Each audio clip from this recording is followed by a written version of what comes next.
In late 1999, Funimation began airing the rest of the Dragon Ball Z anime series in America with their new dubbed voices. These episodes would go on until it finished on April 7th, 2003. With new Dragon Ball Z episodes and a new line of home video game consoles, came new lines of Dragon Ball Z fighting games.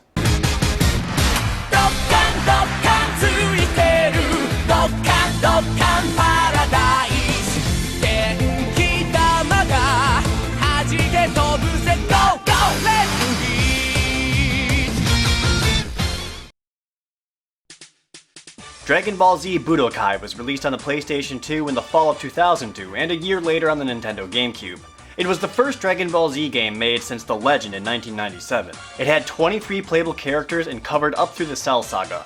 The most obvious features are the 3D character models. The fighting engine is completely original with the staples you would expect. Characters could power up and use different transformation abilities to get a boost in power, but it would drain their ki meter. Budokai also used a capsule system which you could equip characters with different attacks, items that gave offensive or defensive boosts, and the different transformations. It was an interesting idea, but only having 7 slots really limited the possibilities. The story mode is easily the best mode in the game. Not only does it cover the most important fights from several different character perspectives, they recreated lots of iconic moments from the anime series with the in-game engine, and it looks awesome. They also included a few goofy what-if episodes for a few laughs. This is also the first Dragon Ball Z game to feature Funimation's English voice cast. Give me back my son right now!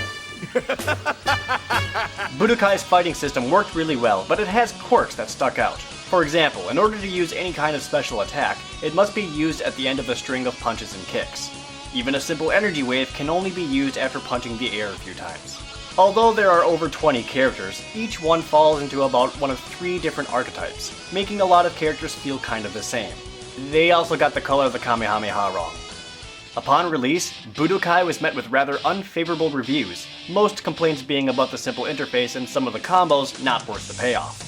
Despite this, Budokai sold millions of units and became an instant hit. Dragon Ball Z Budokai 2 released on the PlayStation 2 in the winter of 2003, and a year later for the Nintendo GameCube. It boosted the character roster to over 30, and covers every Dragon Ball Z saga storyline. Cell shading was added to the character models for a greater anime look. The same thing was done to Budokai 1 for the GameCube. The capsule system returned, and for the most part, the fighting system was mostly unchanged. There are a few improvements, such as being able to launch an energy wave without the need of a combo, a few extra input prompts to strengthen some attacks, and actually making the Kamehameha blue. The story mode is called Dragon World, and is completely different. You play as Goku and move around a board with a few ally pieces, collecting power-up items and reaching certain objectives. The story itself is barely recognizable with several liberties, such as Raditz and Nappa arriving at the same time, or Babidi taking control of Frieza and Cell. The Dragon World mode proved to be extremely unpopular, both with critics and fans alike. Even so, Budokai 2 still sold very well on the PlayStation 2, though not nearly as much as the first.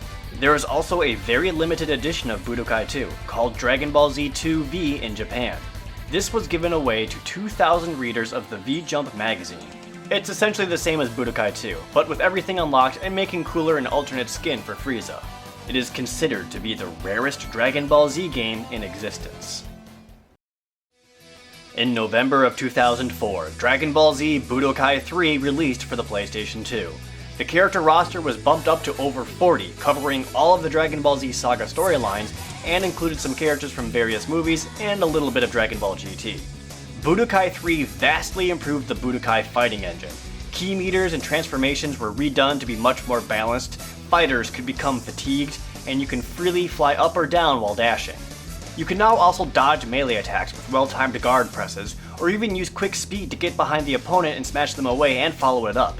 Beam struggles were finally put in, and a hyper mode allowed characters to easily enter a Dragon Rush attack or launch their ultimate attacks. Dragon Rush has the attacker pressing one of 4 buttons, and the defender does the same.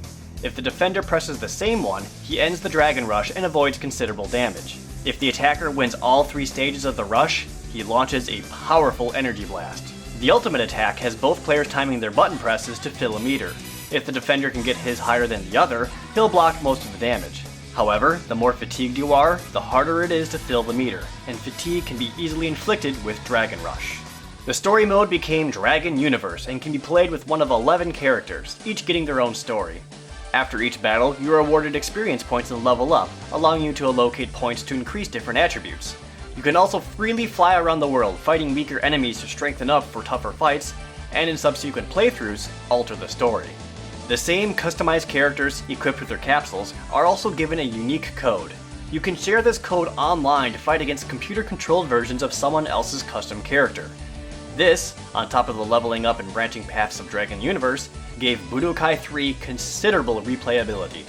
The improved fighting system is also highly praised. Of all 3 Budokai games, Budokai 3 is the best reviewed game, but the weakest selling, just under 2 million units. Budokai 1 and Budokai 3 were just re-released in the Budokai HD collection for Xbox 360 and PlayStation 3. Budokai 2 was intentionally left out, probably because Dragon World was stupid. In October 2005, Atari released Dragon Ball Z Budokai Tenkaichi for the PlayStation 2. It has over 50 characters, including a few from Dragon Ball and Dragon Ball GT. The gameplay uses a behind-the-back third-person perspective. This is done so that players have full freedom of movement in the battlefield, allowing them to fly around to dodge or smash opponents through the scenery. Rather than having transformations, each form is treated as its own character. A new self-regenerating blast stock gauge allows use of certain attacks at the cost of blast stocks. Rather than the capsule system, Budokai Tenkaichi has the Evolution Z system. This allows you to equip items to different characters for a boost in stats rather than new attacks. The story mode is called Z Battlegate and allows you to select battles from all the sagas, plus a few movies and a few what-if scenarios. Ultimate Battle Mode has you taking your custom character and fighting your way from rank 100 to first place.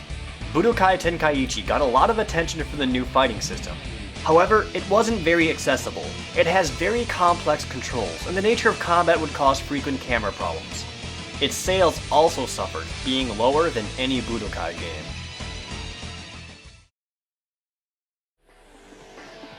In what quickly became tradition, Atari made another Dragon Ball Z game 1 year later. Budokai Tenkaichi 2 for the PlayStation 2 and the Nintendo Wii in November 2006. There are 129 playable characters, all transformations included, and covers several Dragon Ball Z sagas, movies, and GT. New to the gameplay is the ability to transform in the middle of battle or starting in that state. The free battle mode allows up to 5-on-5 group fights and being able to switch out characters freely or when they're knocked out.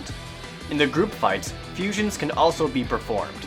Chases and mid-combo dodges were also added, though the core of the fighting is still very much the same. The story mode is called Dragon Adventure, and it's pretty much a direct lift of Dragon Universe from Budokai 3. Depending on how the battle goes, the course of the story can alter slightly. The Ultimate Battle Mode returns as Ultimate Battle Z, with different pillars having certain themes and conditions for victory. Budokai Tenkaichi 2 is slightly better received than Tenkaichi 1. A few improvements were made to the camera, but it retained its rather complex controls. The Wii version was given some praise for the motion controls mimicking iconic attacks. Sales-wise, Budokai Tenkaichi 2 only amassed half of what Tenkaichi 1 did.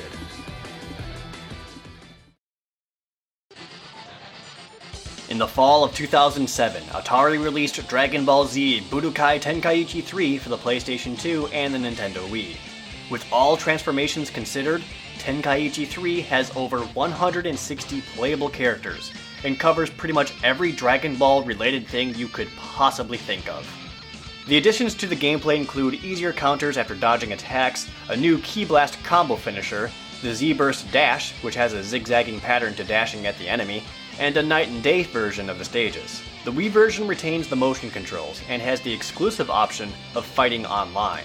The story mode, this time called Dragon History, is much shorter compared to Tenkaichi 2. It has mid-fight cutscenes that are accessed from command prompts, and the in-fight dialogue can change slightly depending on who is winning. To make up for the lack of an online option for the PlayStation 2, that version instead has the disc fusion system. Inserting the Tenkaichi 1 or 2 discs during the disc fusion unlocked the Ultimate Battle and Ultimate Battle Z modes for Tenkaichi 3. Budokai Tenkaichi 3 is the most well-received of the Tenkaichi series, thanks to its few years of balancing and refinement. Its biggest letdown is the comparatively lackluster story mode, and the Wii's online fighting being problematic. Franchise fatigue had begun setting in at this point. But even with all of this, Tenkaichi 3 went on to be the best-selling of the series, doubling the sales of Tenkaichi 1. Back in December 2005, 2 months after Budokai Tenkaichi 1 came out, Atari ported an arcade fighter to the PlayStation 2, Super Dragon Ball Z. The game was tailored towards Dragon Ball Z fans who wanted a more traditional fighting system, and some of the staff included former producers of Street Fighter 2. This meant that a lot of techniques were thrown with typical fireball motions, or the down to forward quarter circle. There was also lots of juggling, combos, dashes, and cancels. The game had 18 playable characters. There really wasn't a story mode, as it had a traditional arcade mode with the final boss being Cell, and the Z Survivor mode. Z Survivor is an endurance match with your custom character, seeing how far they can go. They'll get experience points and level up. When leveling up, you can proceed down a skill tree to improve your character, allowing for a different style of customization. Super Dragon Ball Z's fighting system can be described as difficult to learn, difficult to master. I'm not very good at it, but I'll show you some people who are. For a short time, Super Dragon Ball Z made the rounds at fighting game tournaments and enjoyed a brief following in Japan. However, it completely failed to catch on in the States, and it faded into obscurity. The last fighting game made for the PlayStation 2 is Dragon Ball Z Infinite World, released in December 2008. Despite the change in name, it's fundamentally a continuation of the Budokai series. It has a total of 40 characters and uses the familiar capsule system. Included into Infinite World story mode is a few minigames. The minigames are rather hated for being overly simplistic and just plain stupid. The gameplay is also heavily criticized for being watered down from Budokai 3. Several mechanics were removed, with the only additions being a few new moves for some of the characters. The tournament mode was also removed. Dragon Ball Z Infinite World did extremely poorly in sales, and is hated by fans and critics alike.